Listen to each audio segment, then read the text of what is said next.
Magandang umaga sir 'no. So una ko pong katanungan sa inyo, ano po yung malalaki at mahalagang issue sa sektor ng agrikultura na inaasahan ninyong marinig sa talumpati ni Pangulong Marcos ngayong hapon? Gaya ng nasabi niyo yung programang Benteng Bigas, Hmm. pero may mas malaki pang issue tungkol doon. In simple ang isang ako kasi pag ako'y nananaliksik o nagre-research, diniligyan ko ng figure. Nagkaroon tayo ng parang ang food security natin ay nakabatay na lang sa importation. Okay?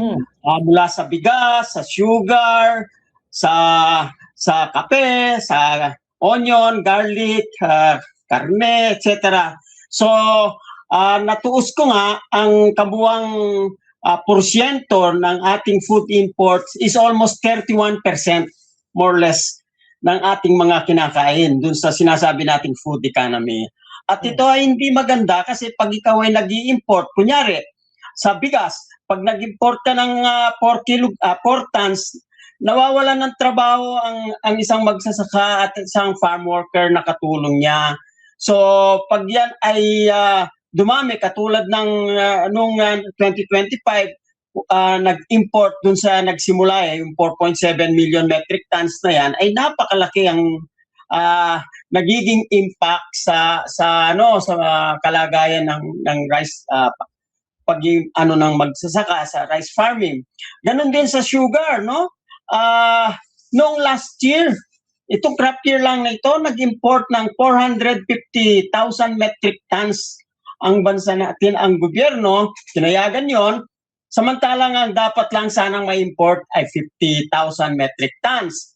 Kaya bumagsak ang presyo ng sugar from 2,800 per 50 kilogram bag to something like 2,200 pesos per 50 kilogram bag. So nawala ng 600 pesos kada bag ang mga magsasaka. Tinuos ng industriya, nawalan sila ng 7.28 billion pesos. So yung mga ganun ba na and then ganun din ang malala ngayon yung garlic and onion. Ang report nila, halos ayaw nang magtanim ng magsasaka dahil sa hindi lang importation, kundi yung mga technical smuggling na ginagawa. So, yun ang isang pangunahin pala na dapat sanang kaya nga may mga nagsasabi, palitan na raw ang pangalan ng Department of Agriculture, Department of Importation na lang. Malaking issue nga po yan sa importation. No, puntahan ko po saglit yung sa 20 pesos na bigas. Kasi isa yan sa mga naging kumbaga flagship na programa ng Administrasyong Marcos, especially ngayong taon po. Paano ba natin mababalanse yun? Nabigyan natin ng mababang presyo yung ating mga consumer, but at the same time, hindi naman sobrang apektado yung ating mga magsasaka dahil napakababa naman ng bili sa palay. Okay. Aside from the rice tarification law na pinasimulan ang pagbagsak ng industriya ng palay, okay? Ang isa pang naging hindi magandang programa yung 20 pesos, no?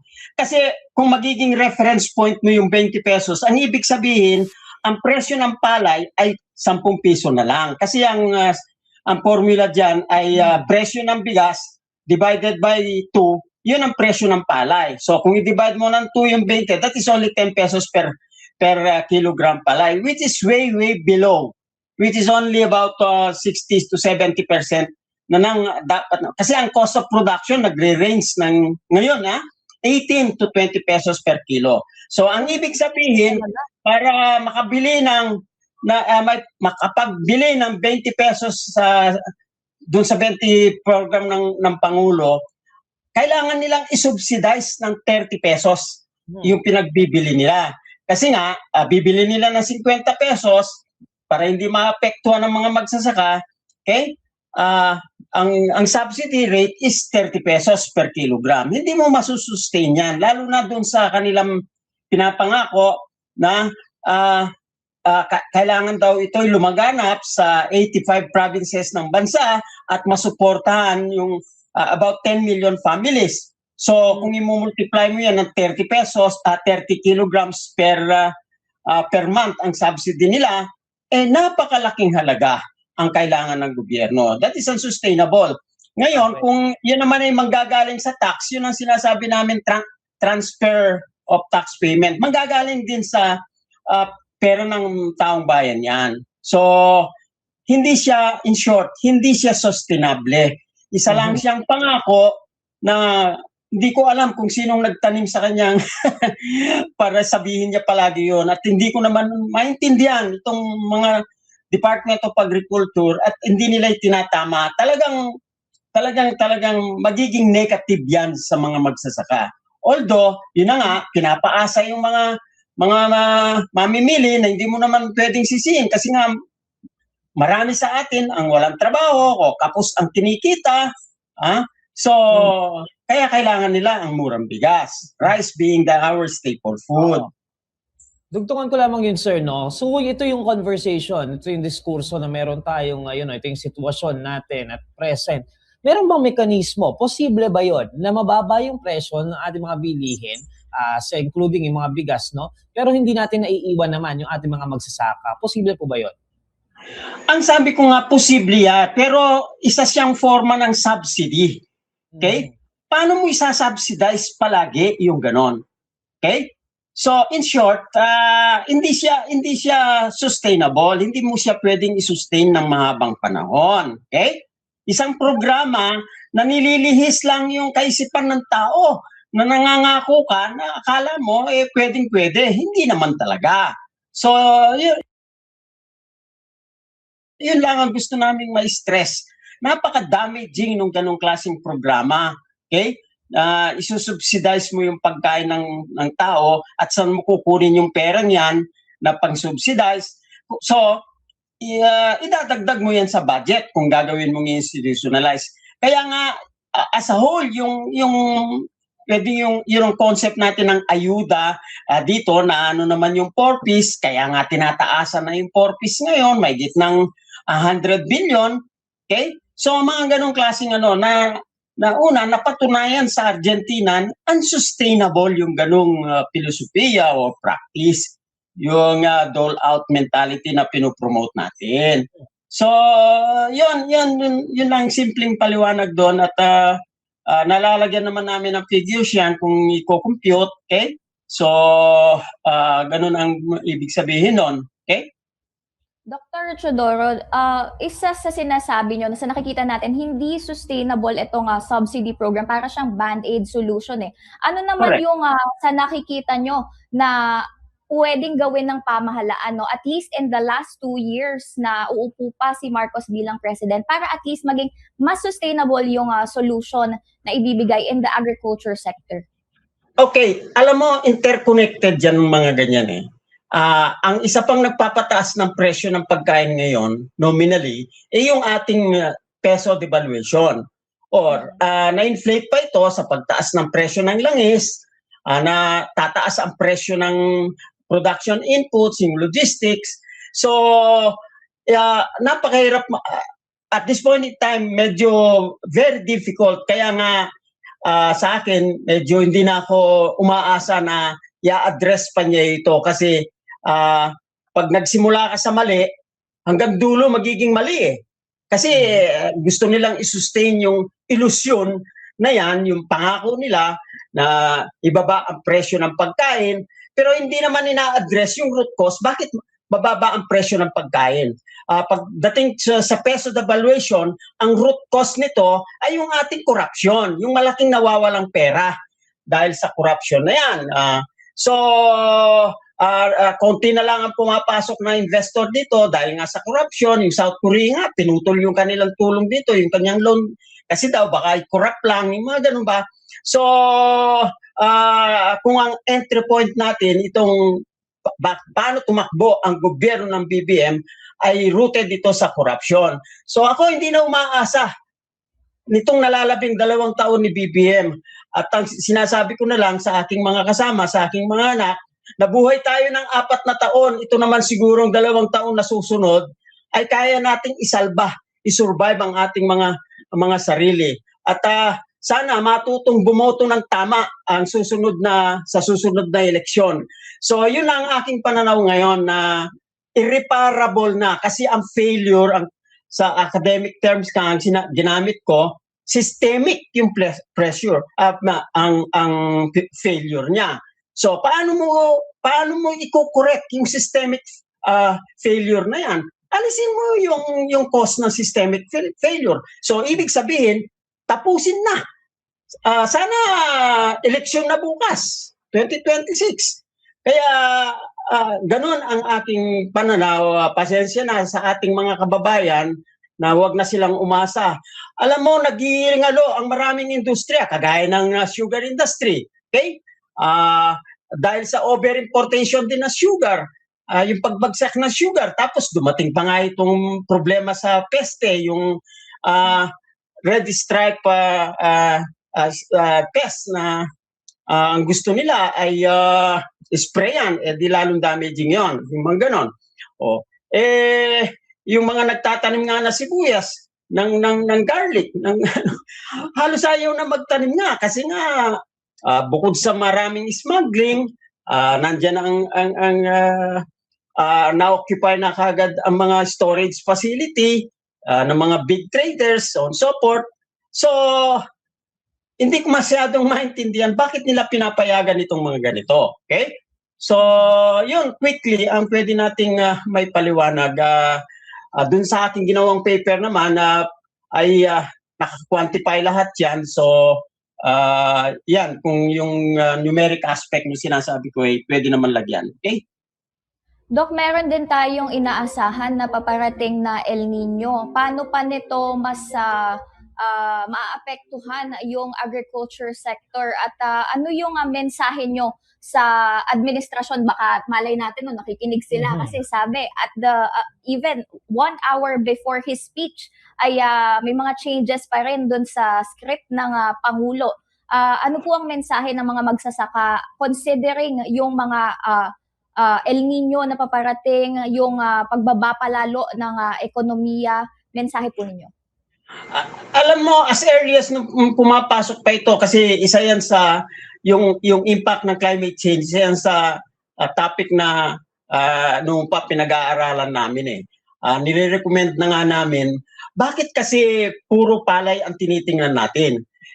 Kung kulang ang tubig, basa naman ang lupa, hindi naman pwedeng araruin at tatanim ng palay, bakit hindi magtanim ng ibang crops? Hindi nila pinograma yan. Kagaya ng mais, pwede naman magtanim ng mais. Pero ang programa kasi sa mais ngayon, yung yellow corn, pagkain lang sa animals bakit hindi tayo magtanim ng grain corn? Isa pa sa dahilan kaya tumaas ang requirement na natin ng rice kasi yung 20% ng population natin na ang staple noon ay corn, ay pumunta na sila sa rice. Ang dahilan, kasi wala naman silang mabiling masarap na corn kasi nga ang tinatanim na mais, yung yellow corn, yung BT corn. So, mga ganon, mga root crops. So, walang programa ang gobyerno na clear program doon. Ngayon, kung magpupunta sila doon, medyo late na. Hulyo na ngayon. Dapat magtanim sana nung mga Mayo, na may konting irigasyon. Kasi nga, sa isang hektaryang rice field, pwede kang makatanim ng 4 hanggang 4 na hektaryang mais. So yung mga ganon, so mamumultiply mo yung gamit ng ating remaining tubig. Fortunately or unfortunately, different ang impacts ng sabi natin Super Nino. Ang medyo tumagalid nga lamang itong central to northern Luzon. At tingnan mo naman ngayon yung pagbaha sa Mindanao at saka sa Visayas, no? Sobrang tubig nila doon dahil sa habagat. So partly, hindi sila marami na epekto. Dito naman sa atin kasi ang tinatamaan masyado. Kaya, so, sana, ito kasi mga programang ganito, dapat pag upo pa lang nila, pinag-uusapan na Kasi yung El Nino is not new to us. Okay? Paulit-ulit na yan Noon dati, mga 10 years ang agwat. Ngayon, almost every year, a certain part of the country, meron ng dry meron ng drought. So, sa literature, mababasa mo, 3 to 7 years daw. Hindi na rin 3 kasi nga, ang sabi ko nga, malimit, merong parte na kinakapos sa tubig. And then, ang isang dahilan naman, wala rin sufficient irrigation. Ang problema naman sa irrigation, ito hindi rin nababanggit. Kailangan daw mag-irrigate tayo ng additional 500,000 hectares. Eh yung dahil sa land use conversion, mahigit na 500,000 hectares na ang nawala. Dahil nga, ang mga magsasaka, dahil nga bumagsak ang presyo, magsimula kay Duterte dahil sa rice tarification law, tapos pagdating nila, pinabagsak pa ng 20 rice program, na 10 to 12 pesos ang presyo ng palay. So karamihan sa magsasaka natin ngayon, halos ayaw na magsaka. Naghihintay na lang ng may bumili na tamang presyo. Dito nga sa amin sa Bayi, yung isang magandang rice field, tinatanong ko bakit naging bakante. Ang sabi ng may-ari, alam mo Ted, naipagbili ko na gusto ko namang maranasan ang medyo maunlad na buhay. Yung mga ganon, kung mga malalapit sa daan, mga 500 meters away from the road, naku, dito sa amin sa Bayi, mahigit kalahati na ng rice field ay na-convert, naging subdivision or whatever. So, isa pang napakalaking deficiency niya, nung nangangampanya siya, sabi niya, pag naging presidente siya, ipapasa na yung National Land Use Act and law.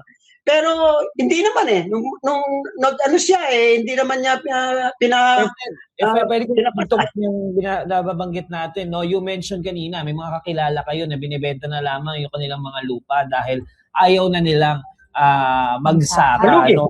Kasi isa sa mga threats to agriculture ngayon ay yung aging farmer population natin, no? Currently, it's around 57, no? Yung population, yung edad ng ating mga magsasaka on the average ay 57 years old. And ito, medyo mataas ito kung kumpara natin sa ibang mga magsasaka ng ibang bansa. So, paano natin ngayon i-convince yung mga kabataan ngayon, yung mga next generation natin, na viable option para sa isang career ang agriculture? Kasi sa ibang bansa, kung titingnan natin, sir, no, and I know you would agree with me, ang tingin sa mga magsasaka ay isang sustainable na career, no, na maaaring puntahan. Pero dito sa Pilipinas, nakakalungkot, no? Pero ang tingin sa magsasaka ay hindi sustainable na career. So, how do we shift yung mindset? How do we convince yung mga kabataan ngayon na ang pagsasaka ay isang viable career option na maaari nilang i-pursue?